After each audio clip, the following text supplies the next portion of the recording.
Bonjour, donc je voulais faire un petit point de marché. Donc on est lundi 1er avril, en jour de Pâques. Donc déjà la première chose, je voulais vous souhaiter donc une joyeuse Pâques à tous, chers membres, et bien sûr à vos proches, et prospérité donc pour cette année, et de votre aide. Voilà. Alors, comme je l'ai marqué donc sur le site, on a eu une belle poussée vendredi qui m'a un peu étonné. Mais bon, pas tant que ça finalement, parce que bon, on est dans un marché qui est bien fourni en liquidité de la part de la Fed et de Monsieur Bernanke. Donc, le marché continue à faire des nouveaux sommets. Et bon, tant que c'est comme ça, les achats s'imposent. Mais bon, on est très haut pour acheter. Et bon, donc on sera prudent. Donc, on est toujours sous le retracement en extension de Fibonacci que j'avais tracé de 27,2%. J'ai laissé ce Fibonacci là à 61,80. Qui correspond donc à la mèche du bas du gap du nouvel an, ici. Au niveau des moyennes mobiles, donc on voit que la 50, la 200, la 20 sont très haussières en journalier et la 20 se trouve à 15,45. On est dans un biseau donc ascendant, donc normalement on sort par le bas. Alors, par contre, je vais tout de suite revenir sur une chose donc, qui me semble importante. Je vais grossir un peu pour qu'on le voit mieux. Je vais enlever ça. Donc, c'était ici. Donc, avant la fermeture de la semaine dernière, jeudi, on avait un très beau double top que j'avais signalé et qui a fini en plus en Eggman, la bougie qui est ici. Normalement, en plus en ayant percé la bougie précédente, on le voit ici, donc je vais aussi pousser ça.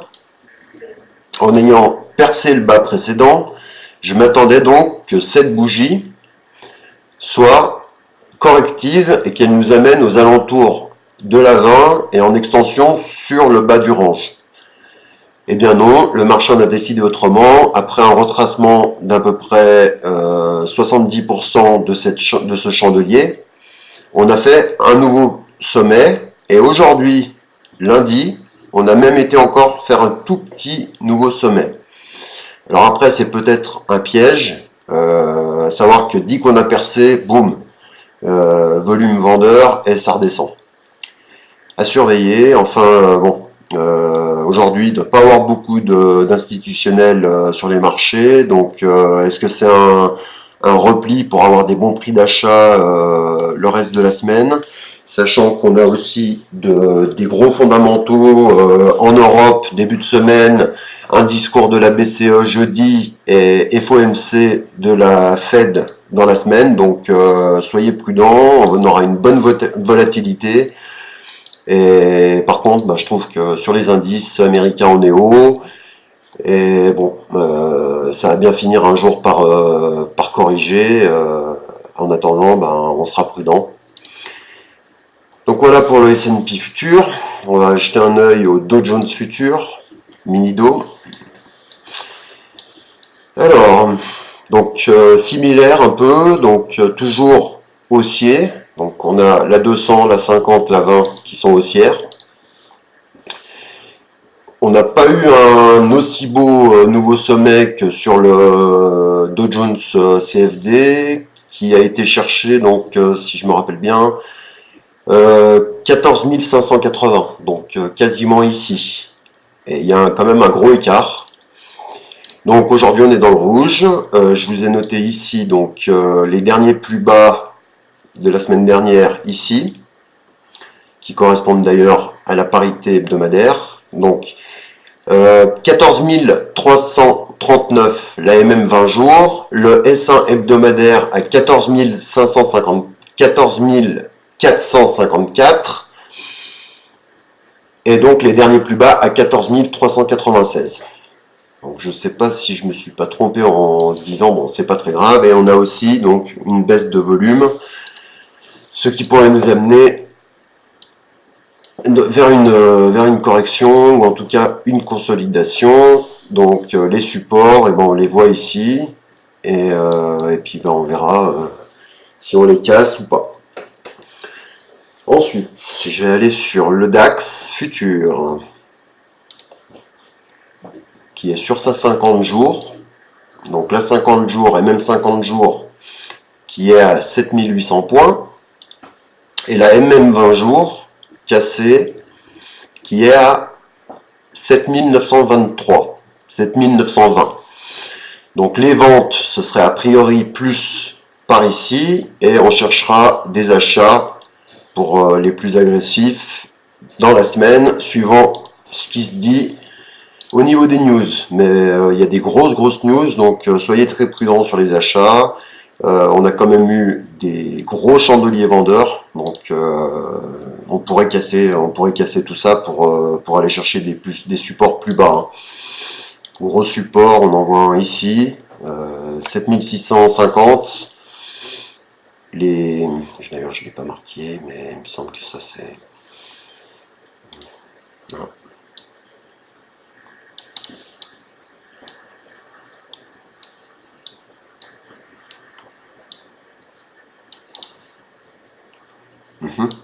Ok. Donc après on regardera un peu plus court terme pour avoir un meilleur aperçu. Donc voilà pour le DAX. Ensuite le pétrole qui a fait un très beau mouvement, qui maintenant corrige. Donc on va prendre un peu de recul.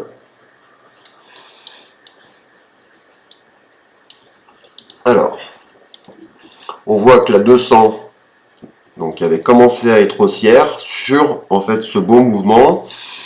J'avais tracé donc une oblique qui avait été cassée.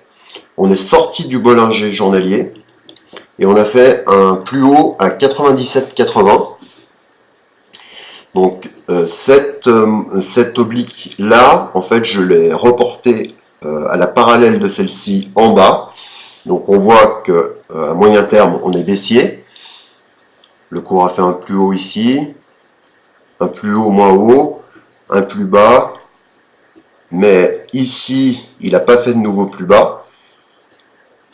Donc on est un peu neutre dans un range. Et en fait, je l'ai trouvé un peu par hasard, parce que donc elle est parallèle à peu près. Ah non, oui, je me rappelle pourquoi je l'avais dessiné comme ça. C'est parce que demain, en fait, quand ce chandelier rouge, là, je vais zoomer un peu, hein, ce chandelier rouge sera terminé, on pourra tracer une oblique si le point haut est bien celui-là, si bien sûr ben, la journée finit avec un sommet qui n'a pas été plus haut que celui-là. Donc voilà. Support, eh ben, on a un premier support bientôt là. Aux alentours. Donc on y est déjà. Hein. Si on prend les clôtures ici, donc c'est 96,30. Et les mèches, on voit qu'il y a eu pas mal de mèches ici. C'est pour ça que je l'avais mis là. On a un R2 hebdomadaire, donc à 95, 80. On va prendre un peu de recul juste pour voir. Donc ouais, on voit que quand même ici, donc on a un sommet ici, un test ici, ça a relancé. Et puis ici, ben, on l'a cassé, et après résistance,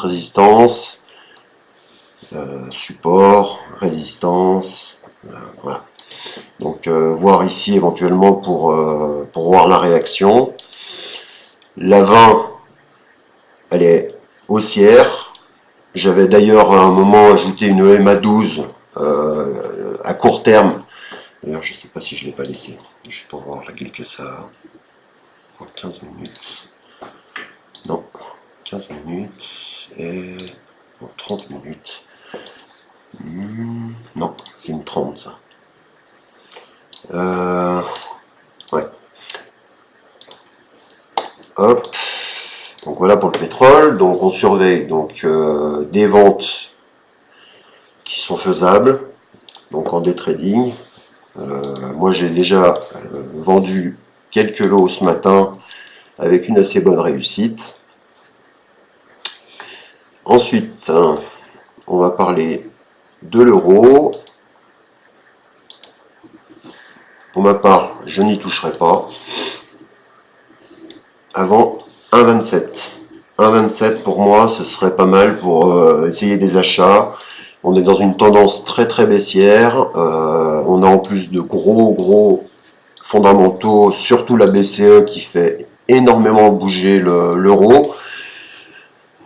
Si je dis pas de bêtises, il me semble que c'était par ici. On avait eu le discours de Bernanke la dernière fois par ici, ce qui avait fait un breakout assez impressionnant.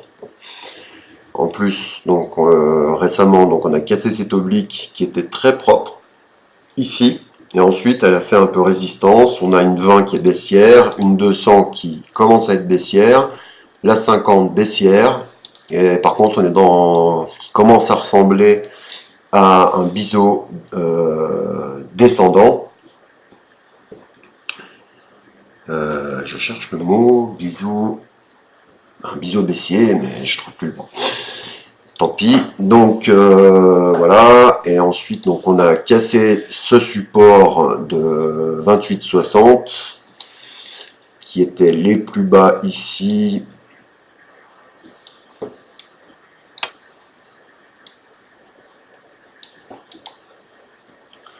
Les plus bas ici. Non, c'est celle-là, ouais, d'accord. Ici, donc les plus hauts ici. J'ai pas assez d'historique, mais c'est un gros seuil des 28,60. Hein. Et les 1,27, s'ils sont cassés, ben, on sait que ça peut aller bien plus bas. En dessous, ben, on a les 1,20. Avant, il y a bien sûr les 1,24, 1,26,60, ainsi de suite. 1,26. D'ailleurs, c'est plus 1,26,80.